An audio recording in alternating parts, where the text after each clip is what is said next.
Welcome to the Allison project and our online training course on regenerative farming. We'll be looking at things like wide rotations, reduced cultivation, soil cover. We'll also be exploring the use of grass, inclusion of livestock, and much, much more. Fertility building, the use of natural predators. There are many approaches to regenerative agriculture and principles, and sometimes you would say there's no one set process. How do you see regenerative agriculture evolving in the United Kingdom?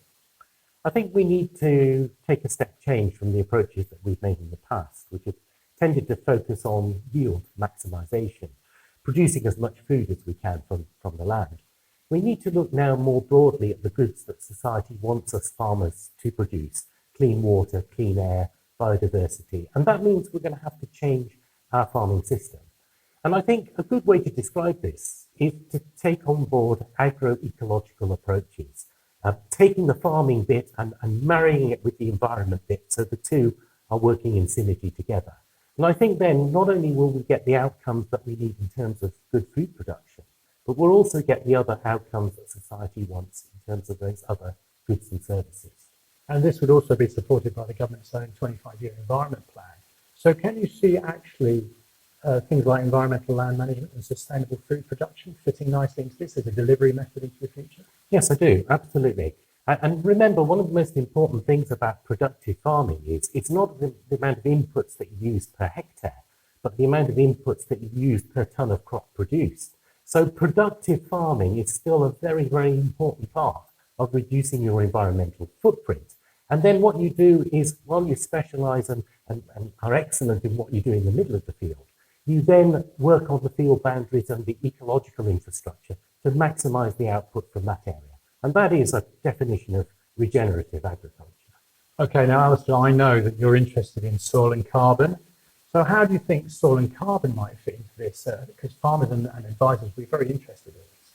Yes, this has proved a really difficult challenge for the government actually to get to grips with this. I mean, how do we define what a good quality soil is? You know, a soil which is producing a large amount of carbon dioxide might be thought to be a soil that is contributing to climate change. But of course, the fact that it's producing a lot of carbon dioxide means that the soil is alive and vibrant, the organisms are breathing in that soil. And what we as farmers must do is make sure that we're feeding that soil with carbon to keep that carbon dioxide turnover. And what we actually want to do is put more carbon back into the soil than the microbes and organisms can respire out of that soil. And that is the whole principle of what we're trying to do. How we actually define what a healthy soil is, well, the government's working on a metric at the moment. We know that organic matter is a good measure.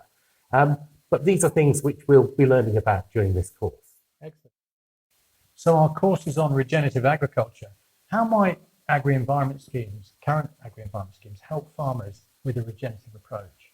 Well, there's a few options now in countryside stewardship that are kind of in-field options. So there's fallow, herbal maize, low input cereals or cover crops, which can be integrated into the rotation to help with a regenerative approach.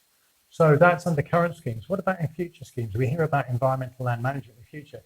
Do you think some of these options will be available in the future? Absolutely. I mean, you really get the distinct impression that they're testing out some different options in this current round of countryside stewardship that are going to be rolled into ELMS in the future. So, you know, I'd advise any farmer now to get stuck in with a countryside stewardship scheme, get some experience and get